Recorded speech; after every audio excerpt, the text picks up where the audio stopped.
optimism, this kind of undying sense that everything's going to work out, everything's going to be great.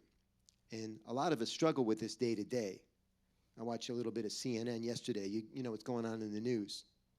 I don't care what political party you're in, it's depressing. And you start to think, you get up in the morning and you stand up. You ever get in the car in the morning and it seems like your mirrors are off? Your rear view mirror seems like it's been adjusted, and you just got to bring it back. And same thing with your side view mirror sometimes. It's because you're sitting up straight in the morning. Your spine is not all compressed from standing up all day. And we get up in the morning, we stand up straight, man. It's a new day. The sun's coming out. It's a beautiful thing. And then as the day goes on, you start to get bad news. The deal that you thought was going to go through didn't go through. And, oh, my gosh, I wish my boss wouldn't have said that to me today, And you go home like this. And it's hard every day to have a good mood, to be in a good mood. And Fred Rogers' trick he got from his mother. His mother told him, as he was growing up, and like most mothers, probably repeated the message over and over and over again. So it becomes part of, your brainstem when your mom and dad have something that they give you all the time, right? It's just rooted back there.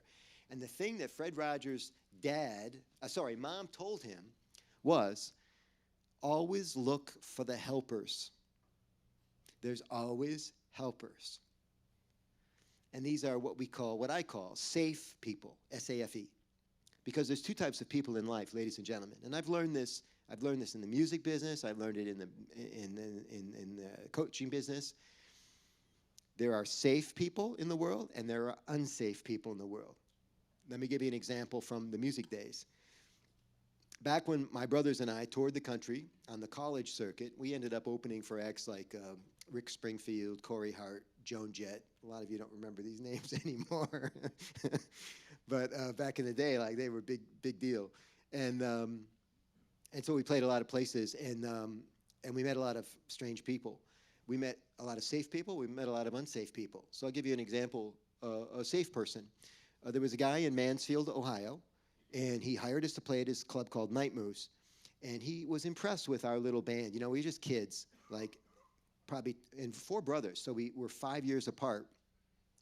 And there's something about a brothers act, when they walk in, you can just tell they're all brothers. They're not the same age. One's older than one's younger. And it's just a lot of things start to come out in a family act. And he liked that a lot. And he gave us preferential, deferential treatment. And he had us back over and over to Mansfield, Ohio. It was a terrible drive. I remember it well. But he liked us. He took us under his wing, and he showed us some things about business and people and marketing. We needed it. He was safe. And then we played at a place in Willoughby Hills, Ohio, called the Sand Hill. And one night, I thought it was a pretty good night. I thought we had enough cash. We used to get paid with a guarantee plus the door. So if you had any kind of hang time in the marketing arena, if you had a name, you would rather be paid with the door than a flat fee, because your reputation is going to bring people in. You're going to prove to the bar owner that you're worth it, and you're going to risk flat fee, to take a portion of the door or all of the door. Well, that's the arrangement we had at this place. And one night, even after I thought there were quite a few people there, we're all loaded up and ready to go. It's normally the time you get paid. It's always cash. And I would I went into many, many back rooms and offices where there was a revolver on the table, right? No gun on this particular night, but even more interesting, I can't get this guy's attention to get paid. And my brothers, my crew, they're waiting to go home. That's how long we've been waiting. You know how long it takes to pack up a band? A lot longer back then, by the way. We had a thing called cables. Wireless, man.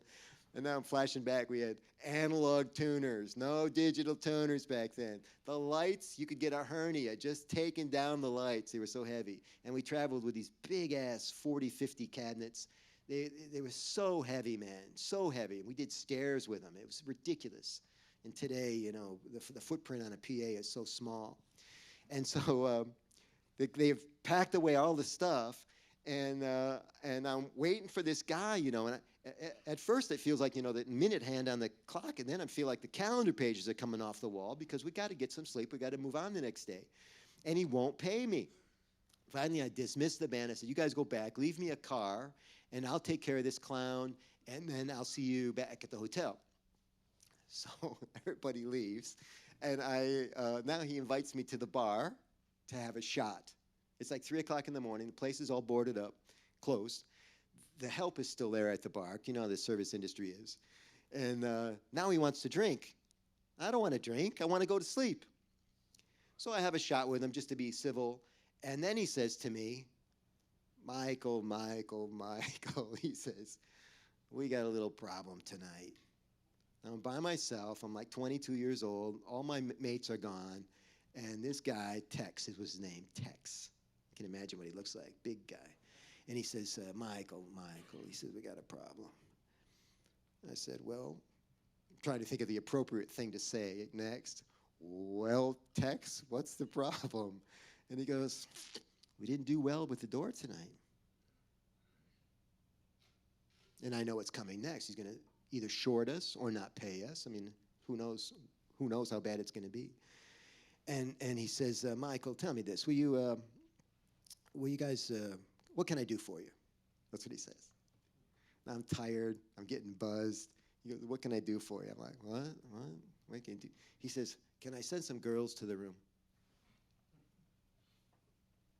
And I wait, because I don't know what to say to that. I wait. He thinks I'm trying to up the ante. Like, that's not enough. So he says, you guys need some blow? And I don't know how to explain to this Flintstone that I cannot pay the hotel room with cocaine the next morning. Because that's what we needed the money for, because we didn't have any money back then. And I know he's got a revolver. I just haven't seen it. Tex was not a safe person.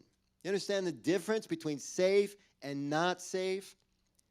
You understand the difference between a negative angel who sits on this shoulder and a positive angel that sits on this shoulder?